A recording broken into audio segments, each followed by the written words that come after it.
O principal ponto de estrangulamento do petróleo mundial virou campo de batalha. O Irã bloqueou efetivamente o Estreito de Hormuz após ataques dos Estados Unidos e de Israel, ameaçando quase todos os embarques de petróleo do mundo.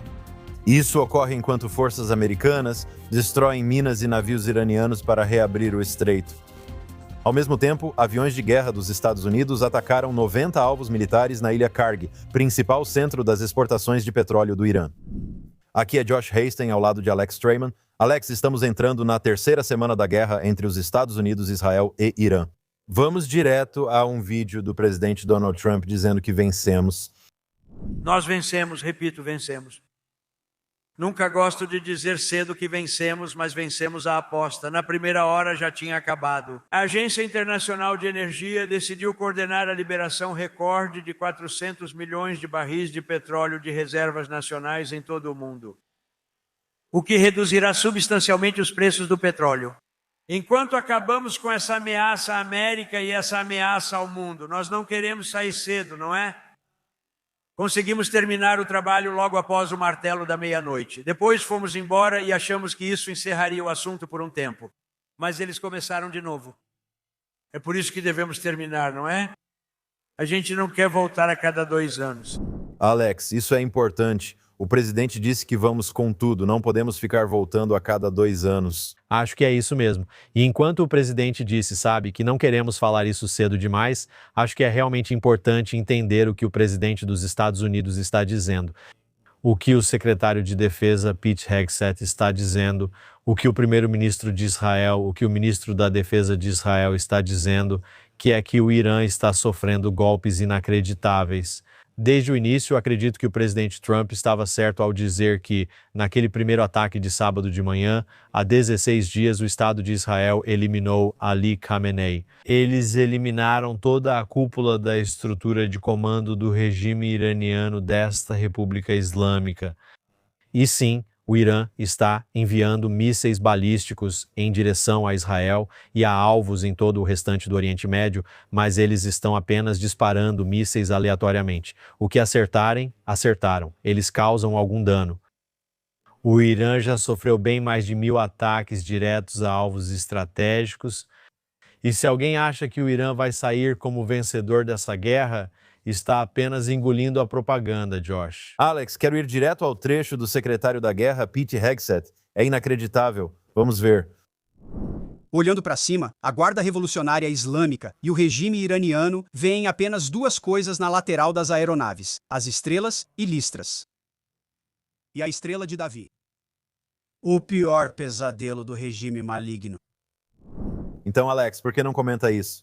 Bem, acho que o que você está vendo aqui é que o valor de Israel está realmente subindo, certo?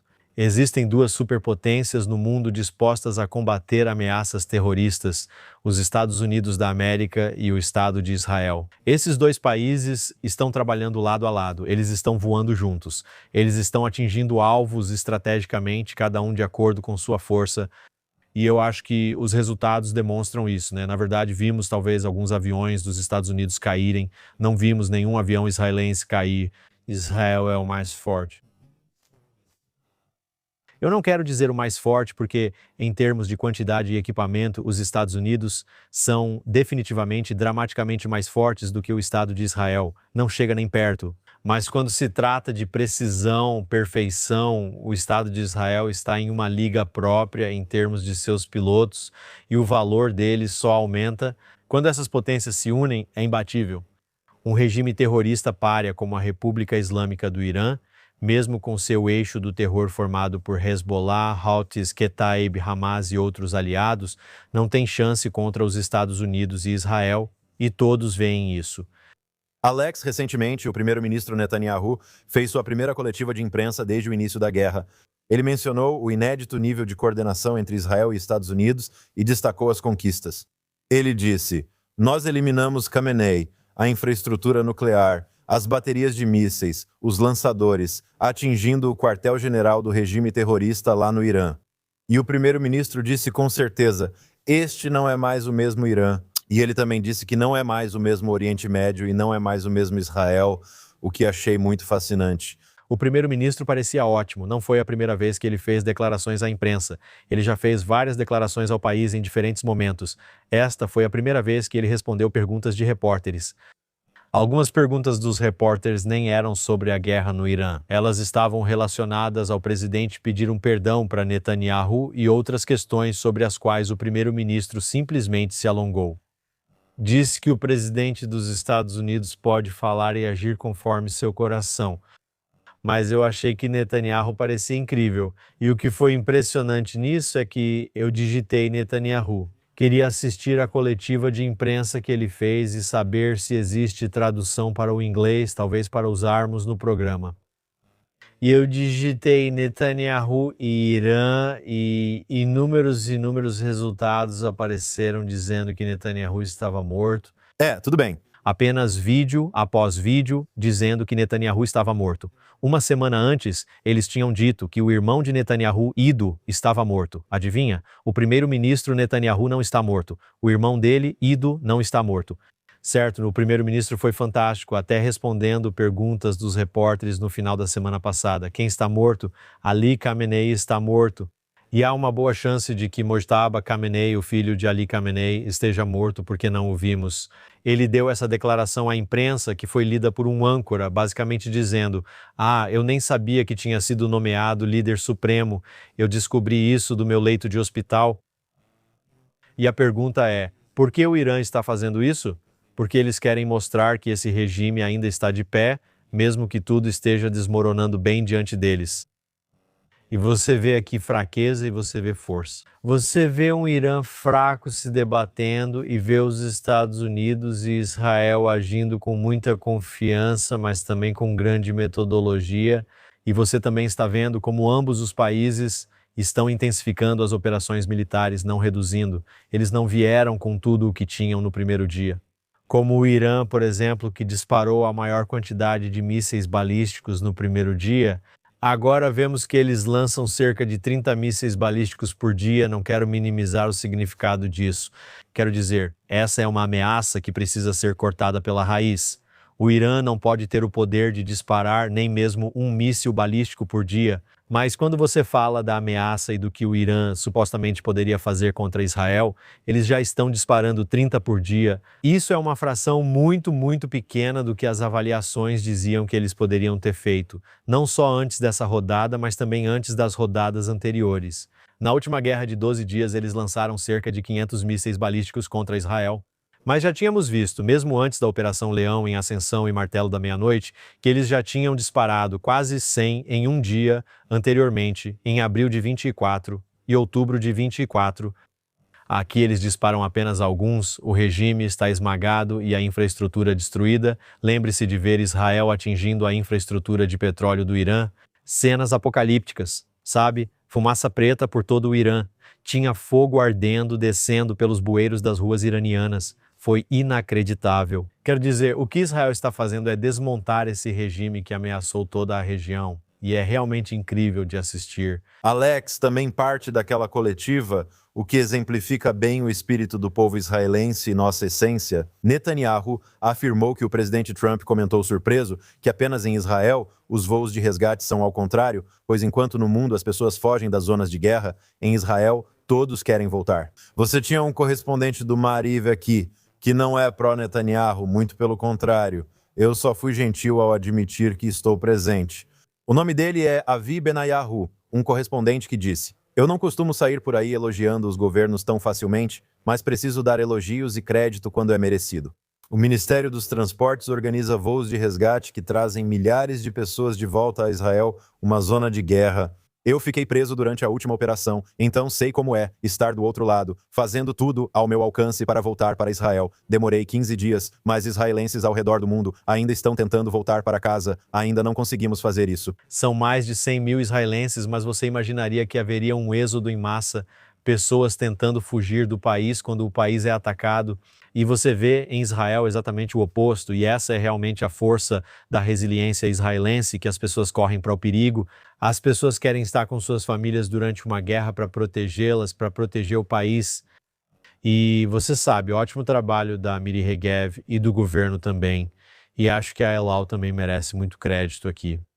assim como a Arquea, que trouxe outra companhia aérea que trouxe pessoas em voos para Taba, no Egito, e muitas pessoas atravessaram por Taba. Alguns voos foram para Aqaba, na Jordânia, e as pessoas atravessaram. Não era a situação mais segura, mas foi um bom trabalho do governo em reunir todos os israelenses que queriam voltar para casa. Outra coisa importante que o primeiro-ministro disse é que conversa diariamente com o presidente dos Estados Unidos. Ele disse que eles discutem as considerações operacionais da guerra e tomam decisões juntos, certo? E nós já tínhamos ouvido o presidente dos Estados Unidos, quando perguntado sobre quando a guerra terminaria, dizer que ele e Netanyahu decidiriam juntos quando a guerra terminaria. Ele afirmou que o relacionamento nunca foi tão forte e que ambos não discutem só as questões operacionais do presente. Ele disse que eles conversam sobre o futuro da região e o futuro do mundo, certo? Que eles estão falando sobre criar a situação para as futuras gerações. Isso é uma liderança inacreditável, de verdade, entre esses dois. Eu acho que os dois líderes mais fortes do mundo hoje, potencialmente, são o presidente Trump. Obviamente ele é o líder do mundo livre, mas o primeiro-ministro Benjamin Netanyahu, que tem sido tão criticado, tão fortemente criticado nos últimos anos, e certamente depois de 7 de outubro ele parecia que estava destruído depois daquele ataque. Mas ver como ele esteve à altura para guiar Israel durante essa guerra, primeiro contra o Hamas, depois contra o Hezbollah, depois contra os Houthis, depois de volta contra Gaza, depois contra o Irã e depois novamente em Gaza, e agora novamente no Irã e novamente no Hezbollah, a forma como ele lidou com as situações, primeiro lidando com o presidente Biden, agora trabalhando com o presidente Trump. Quero dizer, é simplesmente inacreditável o que ele conseguiu fazer. E você também viu a postura das forças israelenses evoluir. E, novamente, isso tem muito a ver com quem você começou a lutar a guerra. No início, a guerra foi com o governo Biden, que atuava contra Netanyahu e ameaçava cortar armas. Eles certamente não estavam permitindo que todas as armas que deveriam chegar viessem, e Israel teve que descobrir como agir devagar, mas de forma constante. Além disso, toda a pressão internacional. Com Trump na presidência, Netanyahu tem mais liberdade para agir conforme acredita ser melhor para Israel. Mas você vê como agora Israel reconhece que pode ir até o fim. No começo desta guerra, a pergunta era: até onde podemos ir? Vamos dar 2 passos à frente, vamos dar um passo atrás, vamos dar mais um passo à frente. Vamos pausar, vamos mudar para outro teatro. Israel reconhece que pode lutar em todos os frentes simultaneamente. É isso que precisam fazer e podem ir até o fim. Não há nada que segure Israel agora se eles decidirem por um objetivo militar. Antes de continuarmos, gostaríamos de compartilhar algo importante. Neste momento, Israel está sob ataque, sirenes estão tocando, mísseis estão caindo, famílias correm para abrigos antiaéreos no meio da noite. Enquanto o mundo vê a guerra no céu, outra batalha silenciosa acontece no chão, a luta por comida. Milhões de israelenses vivem na pobreza e a guerra empurra mais famílias ao limite. Maior Panim está fornecendo refeições quentes, cestas de alimentos e cuidados para quem mais precisa. Por favor, ajude a alimentar as vítimas ocultas desta guerra. Doe para Maior Panim clicando no link da descrição. Alex, falaremos do governo Biden em instantes ao discutir o Hezbollah e o Líbano. Agora quero abordar a situação no local, ou melhor, no mar. O Irã está efetivamente bloqueando o Estreito de Hormuz, o estreito usado para cerca de 1/5 dos embarques globais de petróleo. O presidente Trump disse que não vai permitir isso. Além disso, há ameaças de possíveis minas marítimas, se assim podemos dizer, com o Irã talvez colocando essas minas para que navios que passem por elas explodam. Eles estão bloqueando o fornecimento global de petróleo. Bem, certamente é uma situação em que não é seguro para os navios passarem pelo estreito. Vimos vários navios que foram danificados basicamente por barcos suicidas em alta velocidade, certo? Então você tem os drones suicidas no céu e tem esses barcos suicidas em alta velocidade, que basicamente também são como pequenos barcos não tripulados e eles simplesmente colidem direto com um navio. E vimos algumas embarcações seriamente danificadas. Isso significa que outras embarcações evitam passar ali devido às minas e aos barcos de alta velocidade. Obviamente, uma grande prioridade para o presidente Trump é reabrir o Estreito de Hormuz.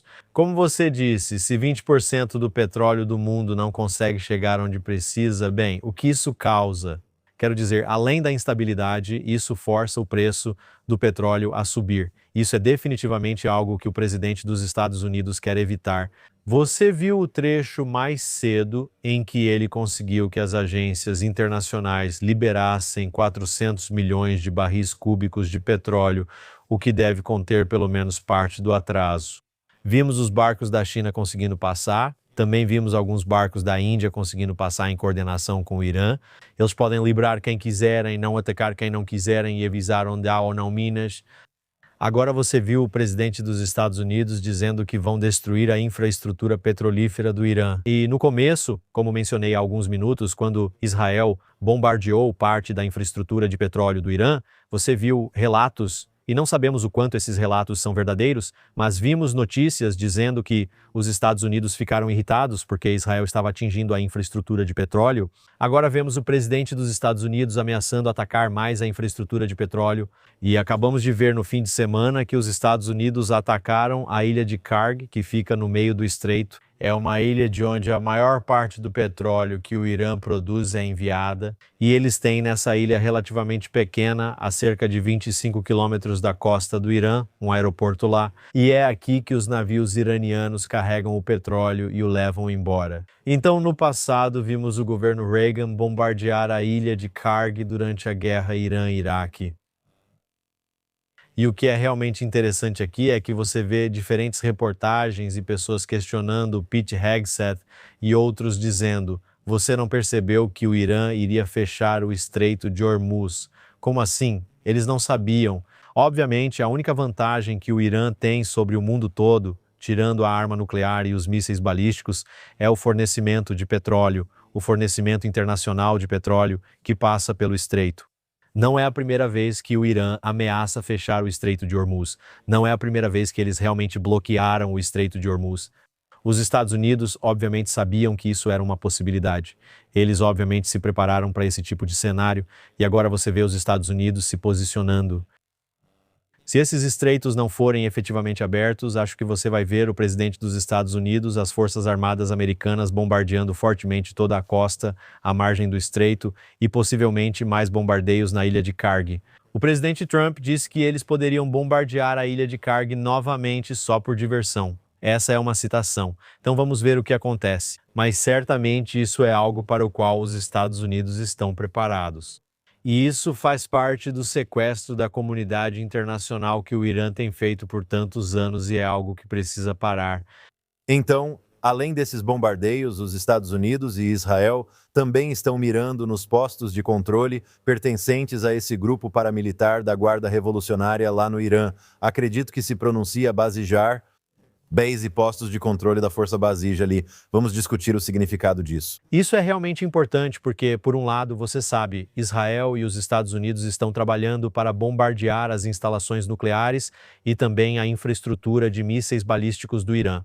Mas, no fim das contas, você vê pelo primeiro ataque, ao eliminar Khamenei, no primeiro dia dessa guerra, que o que pelo menos o Estado de Israel está dizendo abertamente, e certamente o que os Estados Unidos também estão buscando, é uma mudança de regime no Irã. Agora, o que impede a mudança de regime? Ok, o povo do Irã quer uma mudança de regime.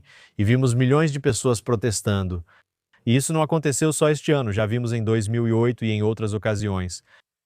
Mas só este ano já são 32 mil manifestantes, pelo menos segundo algumas estimativas, e eu já ouvi até o presidente admitir que pode chegar a 100 mil, mas as estimativas mínimas apontam que pelo menos 32 mil manifestantes foram mortos a tiros nas ruas quando saíram para se revoltar contra esse regime. Quem está atirando neles? Os Basij. Os Basij estão fortemente armados. Eles são uma força paramilitar criada para impedir uma revolta popular no país. Eles estão atirando contra manifestantes desarmados. Então é o que Israel quer ver e o que você está ouvindo cada vez mais. São conversas sobre o que vai acontecer no dia seguinte e que o povo iraniano precisa se levantar e retomar o país. O que impede eles é o Basij. E o que acabamos de ver agora, pela primeira vez, é Israel agindo junto com os Estados Unidos, usando drones suicidas, que são, na verdade, clones dos drones iranianos, drones de um tipo muito parecido, e usando inteligência. Esses drones estão atacando os postos de controle onde o Basij está se posicionando para impedir que as pessoas saiam em massa para as ruas. E agora já vimos até o Basij movendo seus postos de controle para dentro de túneis. Já vimos imagens e vídeos deles movendo postos de controle para túneis, pois lá os drones terão mais dificuldade para atacá-los.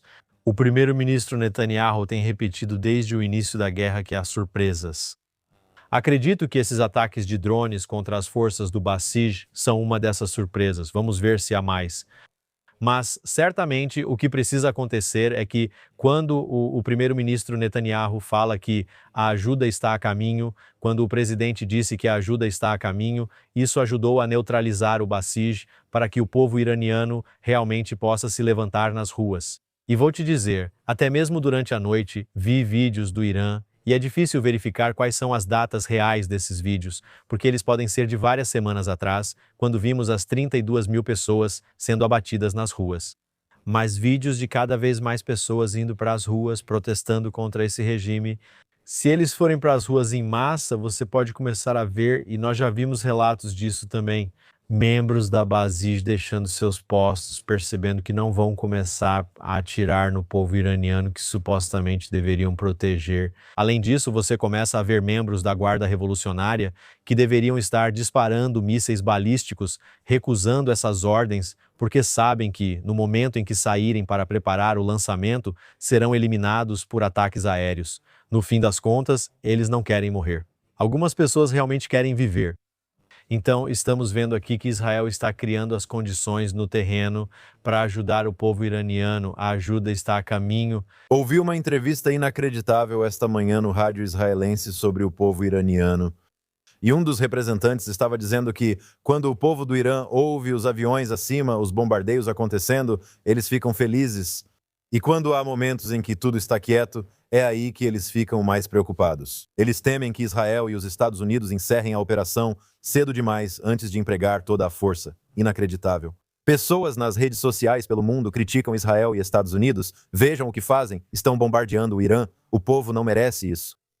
Eles estão cheios de besteira. O povo iraniano aplaude os bombardeios. Bem, há uma grande campanha de desinformação liderada há muito tempo pelo Irã. Eles estão à frente, assim como os qatarianos. Pergunta sobre se os qatarianos, aliás, no Irã, têm conspirado juntos. Nós vimos isso no Catar. Você sabe, eles pararam de produzir gás natural liquefeito.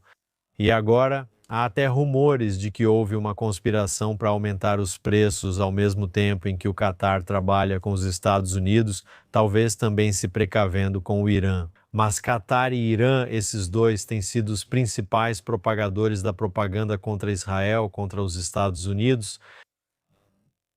Mas, no fim das contas, a propaganda não tem nada a ver com o que realmente está acontecendo no local. O Irã é um país com 100 milhões de pessoas e, sim, muitos deles apoiam o regime. Claro, eles foram doutrinados para isso, mas a maioria desse país não quer esse regime no poder. É da mesma forma que a maioria das pessoas no Líbano não quer o Hezbollah. Essas são organizações terroristas que sequestraram países. E eu acho que Israel e os Estados Unidos estão fazendo um trabalho tremendo, eles estão fazendo um trabalho tremendo em nome de toda a região e da humanidade ao eliminar essas organizações terroristas horríveis que mantêm reféns, para dar às pessoas a oportunidade de viver uma vida onde possam ter progresso econômico, certo? Veja o que o Irã, esse regime, fez com o Irã. O real está cotado a 1,3 milhão para um certo. Na época da Revolução estava cotado a 70 para 1, certo. A moeda desvalorizou a níveis extremos. Você nem consegue imaginar o quão ruim está, é algo impensável. E as pessoas só querem poder sair, viver suas vidas, ter progresso econômico e uma qualidade de vida normal. A Guarda Revolucionária Islâmica, o Hezbollah, os Houthis no Iêmen, o Hamas em Gaza, todos esses são parte dessa rede terrorista que está mantendo toda a região e até mesmo o mundo inteiro, de certa forma, como refém. Alex, você mencionou desinformação. Outro problema aqui, possíveis informações falsas sendo trazidas para nós, relatadas pela Reuters e por muitos outros, alegando que Israel está enfrentando uma escassez crítica de interceptores de mísseis. Eles mencionaram especificamente o Arrow. Graças a Deus, hoje, enquanto dirigia, houve um alerta de míssil, mas não no local onde eu estava. Eu não precisei ir para o abrigo, mas ouvi os sistemas lá em cima, todas aquelas explosões grandes logo ao sul de Hebron, interceptando os últimos mísseis iranianos que estavam chegando. Todos esperamos que não seja o caso, mas vamos discutir a possível desinformação que sugere que Israel enfrenta escassez crítica. Certo, essas seriam notícias cujo objetivo é assustar o público israelense, para que o público israelense possivelmente se revoltasse contra o governo daqui para fazê-lo parar a guerra. Primeiro, isso é total desinformação. Você acha que Israel não esperava que, ao iniciar essa guerra, o Irã lançaria mísseis balísticos contra Israel? Você acha que Israel não tinha um cronograma de quanto tempo levaria para bombardear toda a infraestrutura de mísseis balísticos no Irã antes de impedir o Irã de conseguir disparar? Ok, esses são todos os cenários que as forças de defesa de Israel consideraram. Eles sabem quanto o Irã tem, eles sabem quanto precisam. E não é possível que em apenas 2 semanas eles ficariam sem recursos. Como Israel poderia entrar em guerra com uma potência que possui mísseis balísticos se eles não têm os interceptadores para interceptar esses mísseis balísticos? Não só isso, por que Israel estava ficando sem interceptadores de mísseis balísticos antes, nas rodadas anteriores? Porque os Estados Unidos e Israel não estavam trabalhando juntos de uma forma que garantisse o fornecimento total desses interceptadores. E vimos relatos aqui em Israel de que o nível de comunicação para o estoque, fornecimento e reabastecimento de armas está em níveis sem precedentes. Esse é um dos principais benefícios de fazer isso com os Estados Unidos e não sozinho. Isso significa que os Estados Unidos têm uma metodologia tecnológica inacreditável para o reabastecimento das suas próprias forças armadas. E quando Israel e os Estados Unidos estão trabalhando juntos, acredite em mim, o fluxo de armas que Israel está usando, mísseis de cruzeiro, outros mísseis para atingir alvos estratégicos com precisão, assim como os interceptadores. Esses equipamentos são fornecidos diariamente. Israel tem tudo o que precisa. Agora, isso significa que muitos desses mísseis balísticos não conseguem passar pelas interceptações? Sim, alguns desses mísseis balísticos. Uma porcentagem deles está passando. Vamos citar Zarzir, cidade beduína no norte que foi atingida. Acho que a questão é quantas pessoas ficaram feridas nisso. Algo em torno de 32 pessoas foram relatadas como feridas, a maioria delas com ferimentos considerados leves. Ferimento leve significa que estilhaços podem atingir o rosto, podem perfurar um olho, podem deixar alguém cego. Quero dizer, é isso que ferimentos leves podem significar. Pode ser algo muito sério. Uma pessoa ficou moderadamente ferida nesse ataque, já presenciamos vários desses ataques em vilarejos árabes. Então você vê esse bombardeio indiscriminado usando bombas de fragmentação. O objetivo de uma bomba de fragmentação é espalhar terror sobre uma população civil, porque ela não é direcionada, certo? Ela é direcionada para uma área geral. E então, o míssil balístico se divide em cerca de 20 pedaços diferentes e pode atingir uma área com circunferência de 8 a 10 quilômetros, certo? Então, isso significa que onde quer que essas coisas caiam, elas caem. E qualquer dano que causem está feito. Então você vê aqui o Irã simplesmente mirando em populações, assim como as bombas de fragmentação podem evitar as interceptações, porque, como dissemos, o míssil balístico se abre e então, em vez de um míssil que você precisa interceptar de repente, você tem 20 para interceptar e não sabe a trajetória desses 20. Estamos vendo muitas dessas coisas caindo e atingindo, mas não causam tanto dano quanto um míssil balístico completo. Cada um tem apenas alguns quilômetros, alguns quilos de carga explosiva dentro deles, mas o suficiente para matar alguém. Além disso, já vimos algumas dessas peças de mísseis interceptadas caírem do céu, mesmo sem explodir. Você tem coisas de metal que pesam muito, você vê pedaços assim girando desse jeito, descendo e simplesmente atingindo o chão. Isso poderia facilmente matar uma pessoa ou mais de uma pessoa, ou se atingisse um carro ou qualquer coisa assim, sabe? Pode causar um dano tremendo. Já vimos vários impactos, mas isso não significa que Israel está ficando sem interceptadores. Há muita desinformação. Netanyahu morreu e Israel está sem interceptadores. Tudo isso faz parte de uma campanha de desinformação para aparentar que o Irã está mais forte do que realmente está. Além disso, quantas vezes eu já vi Tel Aviv em chamas na última semana, mais desinformação da comunidade anti-Israel por aí. Infelizmente, Alex, isso é guerra. Estados Unidos e Israel, conquistas tremendas, mas aqui temos uma aeronave de reabastecimento KC-135 dos Estados Unidos que caiu no oeste do Iraque. Até agora, 4 dos 6 tripulantes foram confirmados mortos, enquanto o resgate continua. Isso ocorreu em 12 de março. Não sei sobre os outros 2. Talvez você saiba. Mas infelizmente 2 desapareceram, 2 estão desaparecidos. o que significa que é muito provável que eles não tenham sobrevivido, certo?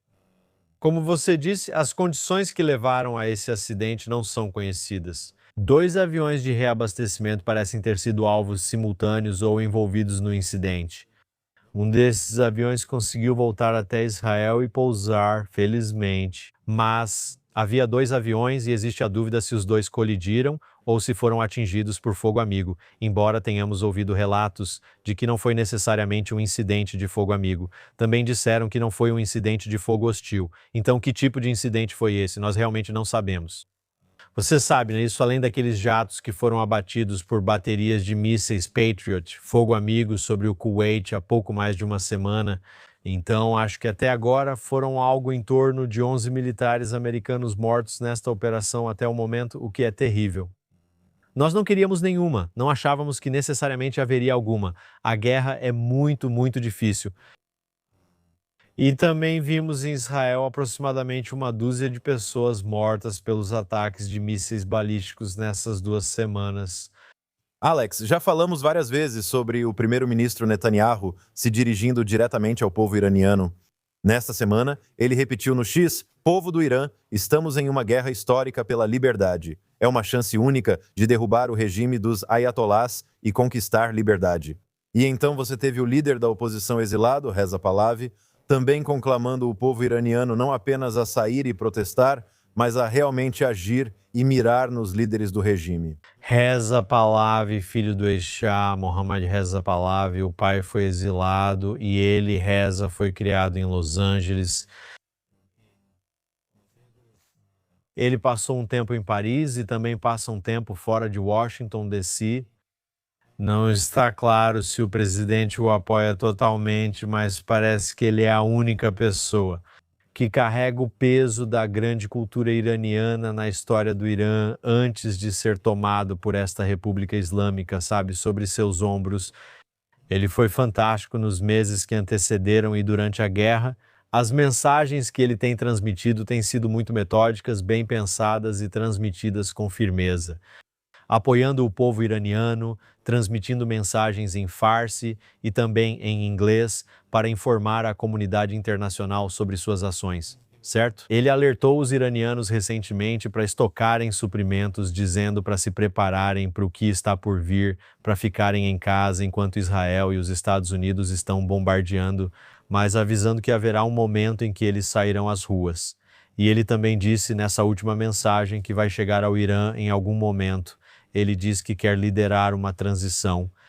Ele diz que está trabalhando com vários operadores para criar uma equipe de transição que envolve, tenho certeza, algumas pessoas que estão no exílio, mas também algumas pessoas que estão dentro do país. E sabemos que o presidente Trump tem dito que, embora Reza Pahlavi pareça, entre aspas, simpático, o que não é algo muito legal de se dizer sobre ele, ele poderia dizer que é forte. É isso que eu acho que gostaria que o presidente dissesse, mas o presidente está dizendo que ele preferiria que houvesse pessoas dentro do país. E o que Reza Pahlavi está dizendo é: eu não estou vindo para assumir e ser um monarca do Irã. Eu quero ser uma figura de transição que possa liderar uma transição para outra forma de governo. E parece que ele está trabalhando com pessoas dentro do Irã que seriam capazes de gerenciar algum tipo de transição. Então, Reza Pahlavi, primeiro-ministro Netanyahu, presidente Trump, Pete Hegseth, todos são realmente fantásticos, na minha opinião, pela forma como estão falando, pela mensagem e por demonstrarem uma liderança significativa. Alex, temos notícias de última hora, inacreditável. O Conselho de Segurança das Nações Unidas realmente condenou o Irã esta semana por lançar mísseis balísticos. Antes de você se animar, eles omitiram a palavra Israel dessa declaração. Eles condenaram o Irã por lançar mísseis balísticos nos países do Golfo, mas não mencionaram ataques a Israel. Portanto, não devemos comemorar ainda. Nada realmente mudou na ONU. Bem, eu acho que algo mudou, quero dizer, algo mudou drasticamente, que é o fato de que esses países, a Liga Árabe, você sabe, controla. Existe um bloco de países árabes que realmente controla os votos nas Nações Unidas, e você poderia suspeitar que todos eles estariam do lado do Irã nesse conflito. Mas o Irã, por algum motivo de decisão estratégica que eu não necessariamente entendo, tem simplesmente disparado de forma um tanto indiscriminada com alguns alvos em instalações militares. E eles, por exemplo, atingiram um sistema de radar no topo da embaixada dos Estados Unidos em Bagdá. Eles atingiram alguns locais militares, mas também atingiram outros alvos, como um hotel. Eles acabaram de atingir parte do centro financeiro em Dubai, eu acredito. Eles estão atacando por todo o mundo árabe. Já atingiram uma dúzia de países até agora. A Liga Árabe está se voltando contra o Irã, certo? E quem é que está realmente fazendo o trabalho para eliminar o Irã e garantir que eles não tenham mais a capacidade de ameaçar a região? São Israel e os Estados Unidos. Então você vê que eles estão deixando Israel e os Estados Unidos de fora das resoluções. Isso, na verdade, tem potencial para uma grande mudança. E você está vendo agora como realmente existem oportunidades para outros países da região. Eu não sei se a palavra é normalizar relações, como vimos os Emirados Árabes Unidos e o Bahrein fazerem com Israel, mas de certa forma se unir ou começar a trabalhar com Israel, começar a valorizar Israel um pouco mais, porque Israel está lutando contra os inimigos deles, certo? Israel está fazendo o trabalho deles. E você já começa a ver agora alguns desses países, como os Emirados e outros, realmente participando de ataques ofensivos contra o Irã, junto com o Estado de Israel e os Estados Unidos. E isso realmente me faz lembrar. Eu cobri o discurso do primeiro-ministro no Congresso. Acho que foi em julho de 24. E ele realmente pediu por um bloco organizado de países árabes na região para trabalhar junto com Israel, para criar uma aliança militar no estilo da OTAN contra ameaças comuns na região. E você está realmente vendo a liderança de Netanyahu e o que ele pediu naquela época, de repente se tornando realidade, como se manifestou o que ele propôs lá atrás. Acredito que isso ocorreu, em parte, porque ele disse essas coisas naquela época e conversou secretamente com líderes no Oriente Médio, mas agora isso está realmente evidente. Esses países que o primeiro-ministro achava que poderiam fazer parte de uma aliança militar regional não condenam mais Israel nas Nações Unidas e alguns deles até participam de operações ofensivas contra o Irã, quase lado a lado com Israel e os Estados Unidos. Gosto do seu otimismo. Vamos ver onde isso leva. Agora vamos falar sobre o Líbano e o Hezbollah. Enquanto falamos, estamos recebendo informações de que há um desses drones suicidas atacando o norte de Israel, enviado pelo Hezbollah. Era noite de quarta-feira. Houve, eu diria, algo excepcional, pelo menos neste conflito recente. 200 projéteis foram disparados contra o norte de Israel, o Estado judeu, na última quarta-feira à noite pelo Hezbollah. Muitos desses ataques parecem ser coordenados. O Hezbollah está disparando do norte, o Irã está disparando do leste, atingindo simultaneamente num intervalo de 3, 4 minutos, mostrando coordenação, muita coisa acontecendo, e o norte de Israel certamente está sofrendo o impacto dessa última rodada, assim como nas rodadas anteriores, com muitos desses drones e foguetes sendo disparados contra os moradores do norte. Totalmente coordenado. Ao mesmo tempo, para todos os mísseis e foguetes que estão disparando contra Israel, isso é apenas uma fração do que acreditávamos ou do que a avaliação dizia que o Hezbollah poderia ter feito. A avaliação antes de 7 de outubro era de que o Hezbollah tinha 150 mil foguetes e mísseis apontados para Israel. O dano que eles poderiam causar seria inacreditável. Eles poderiam ter sobrecarregado todos os sistemas de defesa antimísseis que Israel possui, mesmo com o apoio dos Estados Unidos. Mas Israel realmente reduziu significativamente esse número nessa operação que aconteceu em 2024. Obviamente, na época, eles disseram isso, que essa operação reduziu o Hezbollah em algo entre 70% a 80%. Agora, 70% a 80% é muito, mas claro, isso ainda deixaria o Hezbollah com dezenas de milhares de mísseis. E bem, eles não dispararam dezenas de milhares, dispararam algumas centenas. Ainda é um problema. Mas o que eles fizeram foi, na verdade, dar a Israel uma oportunidade única. Eles quase fizeram um favor a Israel ao dar essa oportunidade, que de outra forma não teriam, de começar a limpar a área e atingindo uma infraestrutura do Hezbollah muito mais significativa dentro do Líbano, até Beirute, especificamente mirando o bairro Dahiyeh, nos arredores de Beirute. Eles estão atacando a infraestrutura, eles estão limpando especialmente todas as áreas ao sul do rio Litani. Relatos desta semana indicam que as forças de defesa de Israel podem conquistar todas as terras, desde a fronteira de Israel até o rio Litani, que na verdade muitos dizem que seria uma fronteira muito natural, uma fronteira geográfica, um rio significativo, né, uma fronteira terrestre entre o Líbano e Israel, que Israel poderia tomar esse território que tem sido usado por décadas, primeiro pela OLP, certo? Há quase 50 anos a OLP usava o sul do Líbano como base para ataques terroristas. E nós vimos Israel primeiro contra a OLP, a Organização para a Libertação da Palestina, e depois contra o Hezbollah, você sabe, em guerra. Ao longo de muitas décadas, várias vezes, esse trecho estratégico de terra foi usado como base para ataques contra Israel. Israel continua expulsando-os e depois se retirando do território, e então eles voltam.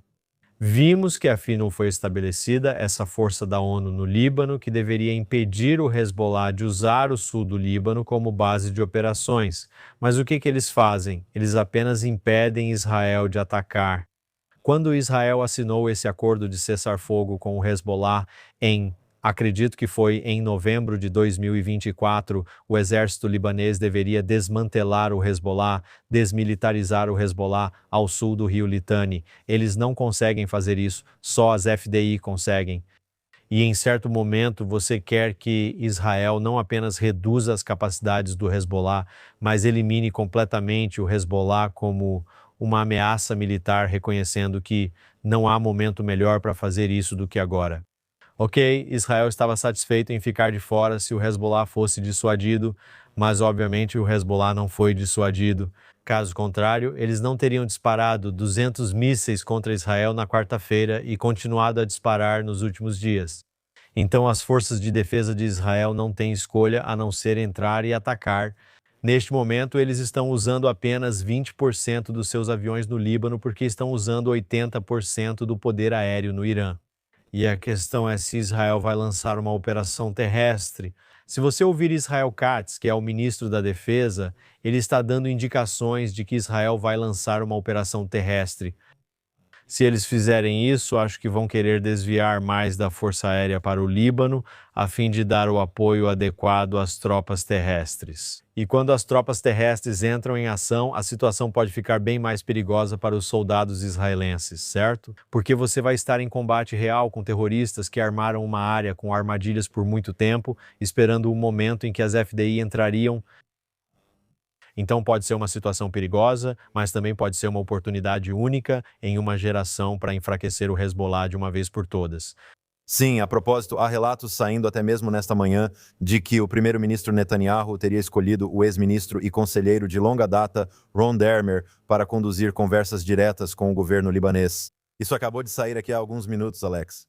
Sim, vimos que o secretário-geral da ONU, Antônio Guterres, esteve no Líbano há alguns dias, pedindo para que não haja uma operação terrestre e para que todos os lados parem com a agressão. Você vê Emmanuel Macron, o presidente da França, dizendo que não quer ver o Líbano, um país que tem laços próximos com a França, ser realmente destruído. Se Israel vai avançar e tentar erradicar o Hezbollah? É interessante ver por que Israel estaria até disposto a considerar a ideia de negociações com o Líbano. Antes de tudo, quero saber com qual partido você está negociando, certo? E o cessar-fogo que foi declarado em novembro de 2024, esse foi um cessar-fogo assinado entre Israel e o Líbano. O Líbano deveria desarmar o Hezbollah, mas o grupo não fazia parte do acordo, certo? Então, com quem estão assinando? Estão assinando com o Hezbollah? Não parece. E por que você está disposto a negociar afinal? Neste momento, como dissemos, Israel tem uma oportunidade única em uma geração de eliminar o Hezbollah de uma vez por todas. Por que você encerraria isso em uma negociação? Mesmo sendo uma situação perigosa, você basicamente estaria potencialmente libertando o Líbano do controle do Hezbollah.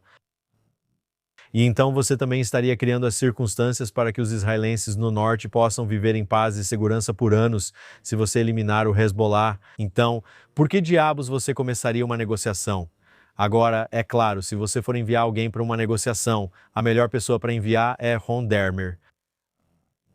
Ele é o diplomata israelense mais capacitado e o conselheiro mais confiável do primeiro-ministro Netanyahu. Até pouco tempo, era ministro de Assuntos Estratégicos. Ele renunciou ao seu cargo, mas agora foi essencialmente chamado de volta para ser um enviado especial do primeiro-ministro, ex-embaixador nos Estados Unidos por muitos anos. Eu confiaria nele mais do que em qualquer outra pessoa, em qualquer uma dessas circunstâncias. Agora, fala-se em uma possível negociação para o Líbano reconhecer formalmente Israel, o que é ótimo.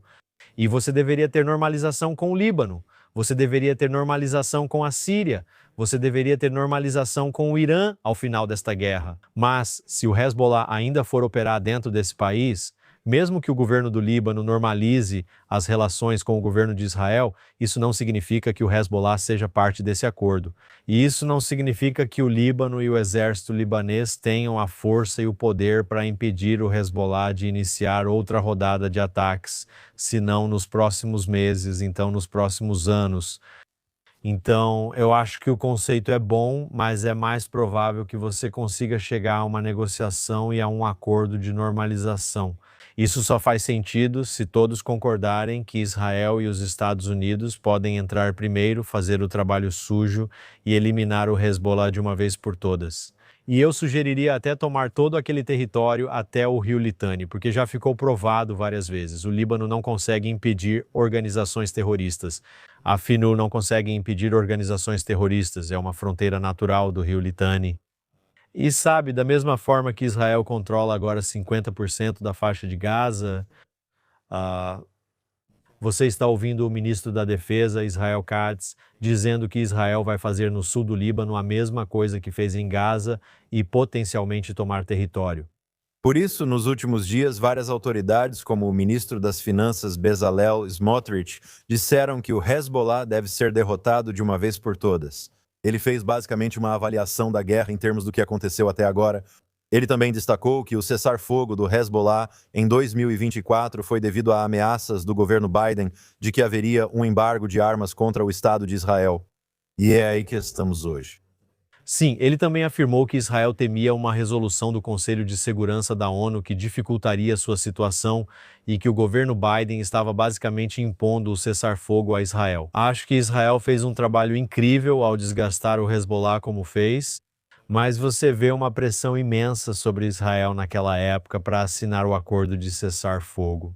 Smotrich também falou sobre outras restrições e limitações de recursos, e você não está falando apenas sobre as ameaças de um novo embargo de armas, mas também sobre a lentidão no envio de armas e suprimentos e provavelmente defesa antimísseis incluída nisso. Israel não tinha necessariamente, naquela época, o que precisava para sustentar uma campanha mais longa, mas também porque Israel estava em uma posição em que precisava alternar entre diferentes frentes.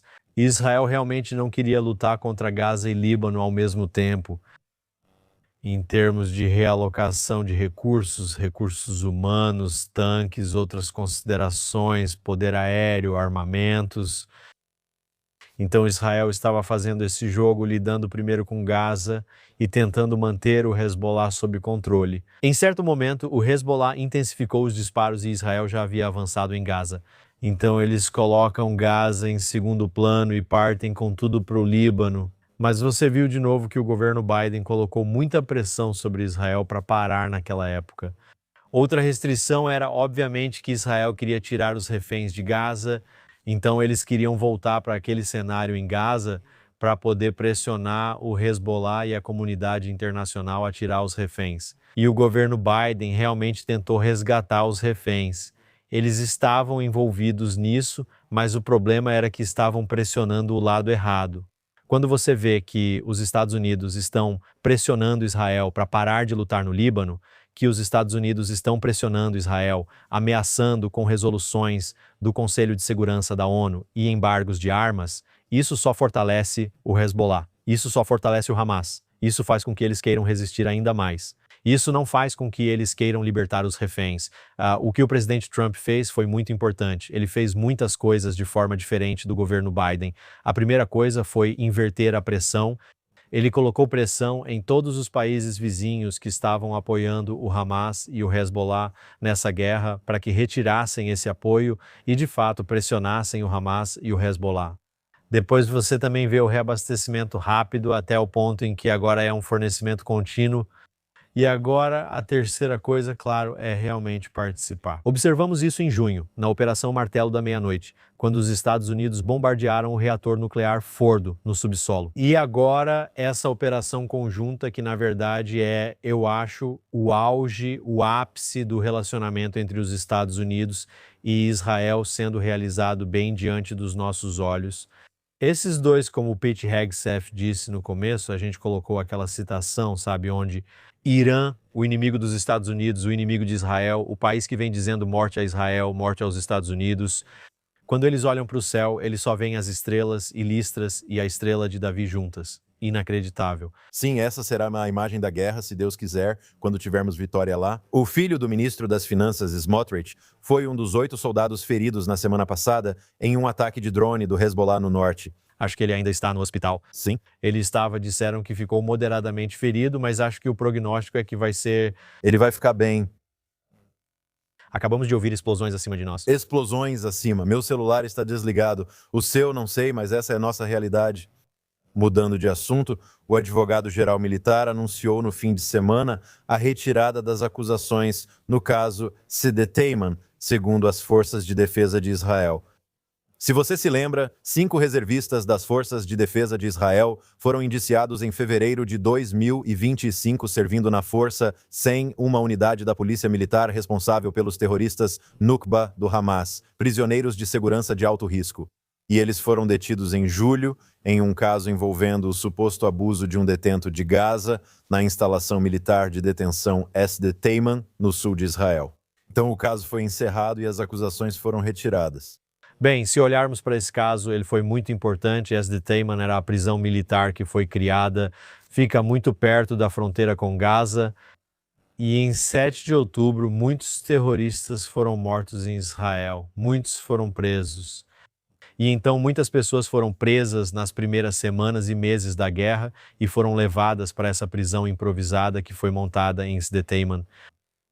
E houve um vídeo que circulou que supostamente mostrava e você via soldados israelenses, tipo, não dava para ver tudo o que estava acontecendo no vídeo, mas dava para ver que soldados israelenses talvez estivessem espancando um prisioneiro. E novamente, esses são terroristas, certo? Então era um terrorista na prisão e você vê soldados israelenses. Você não consegue dizer o que eles estão fazendo. Mas as alegações eram que os soldados estavam estuprando o prisioneiro, certo? Agora, no passado, eu realmente vi relatos de pessoas que afirmam que o IDF é um exército racista porque eles não estupram as mulheres palestinas. Então é isso, sabe? É tão absurdo que agora você vai ver soldados israelenses estuprando um prisioneiro do sexo masculino no Sde Teiman. E então eles estavam dizendo, bem, talvez não tenha sido estupro, talvez tenha sido como sodomizar, que eles estavam enfiando a arma deles nesse prisioneiro. Mas o que realmente aconteceu depois foi que eles viram que esse prisioneiro tinha enfiado o próprio celular lá dentro para escondê-lo e acabou causando danos nas suas próprias áreas internas. Mas o que aconteceu é que o procurador-geral militar, certo, e agora o que você citou aqui é o substituto, mas o procurador-geral militar anterior tinha montado um vídeo e juntado essa acusação.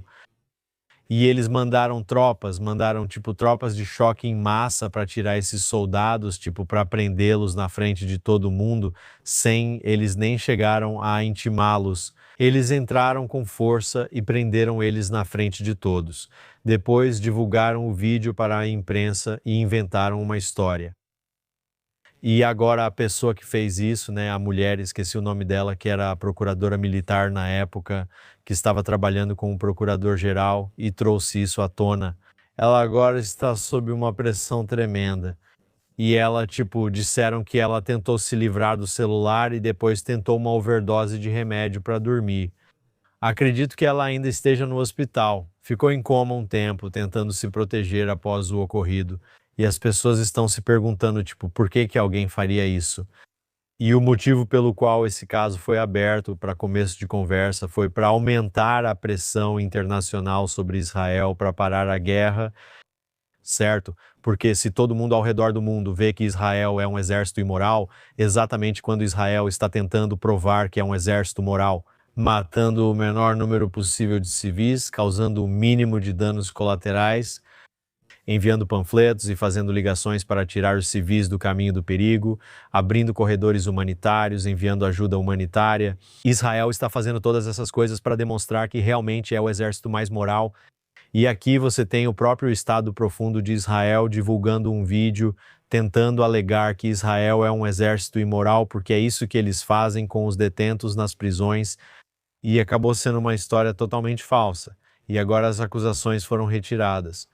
Mas o que é impressionante nisso é quando eles escolheram anunciar que essas acusações estavam sendo retiradas.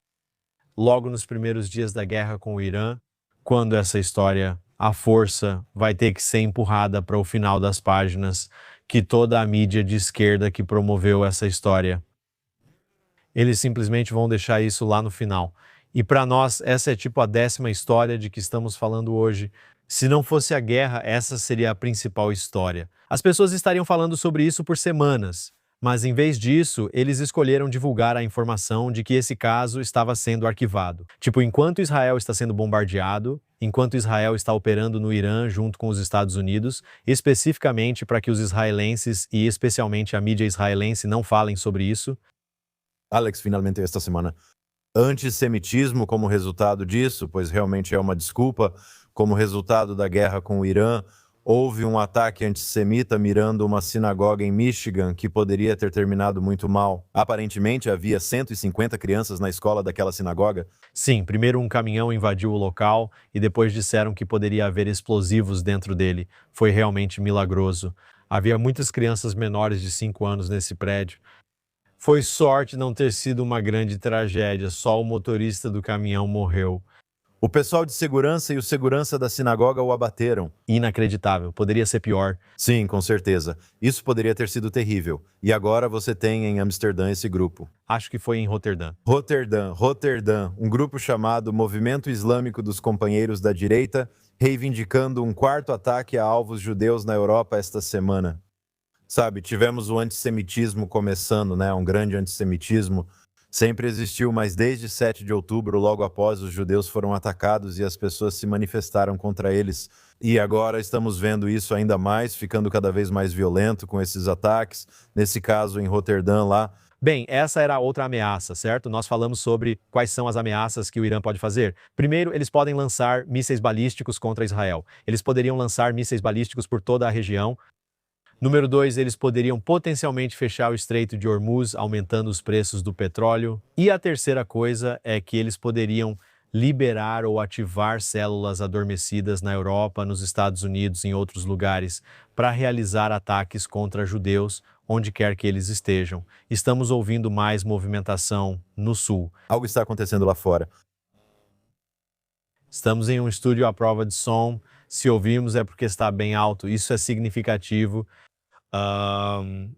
Agora vemos algo inédito chamado Movimento Islâmico dos Companheiros da Direita. Nem sei o que isso significa. Não faço ideia. Difícil entender o que isso significa, mas eles estão reivindicando esses ataques. Então é algo para ficar de olho. E eu sei que a proteção dos judeus, especialmente na infraestrutura comunitária judaica, sinagogas, centros comunitários judaicos e similares, escolas judaicas, a segurança precisa estar no nível máximo de alerta agora, porque está claro que as pessoas acham que está tudo bem atacar uma infraestrutura judaica. Essa é a situação dos judeus tentando se defender do maior exportador de terrorismo do mundo. Agora muitos atacam os judeus, algo que já vimos repetidas vezes. É tudo por hoje no Jerusalém Initiator desta semana na JNS TV. Josh Hasten, correspondente da JNS, e Alex Treman, CEO. Certifique-se de acessar jns.org para as últimas notícias, agora mais do que nunca, de Israel, do Oriente Médio e de todo o mundo judaico. Agradeço ao pessoal dos bastidores, Aaron Wogalanter, Yuri Sretsky, nosso produtor Zach Sickerman, Ryan Lifshitz, Esther Eden e todos da JNS TV. Tenham uma ótima semana e fiquem seguros. Que Deus abençoe os corajosos das Forças Armadas dos Estados Unidos e das FDI que nos protegem 24 horas por dia contra esse mal. Tenham uma ótima semana. Até a próxima semana no Jerusalém em Foco.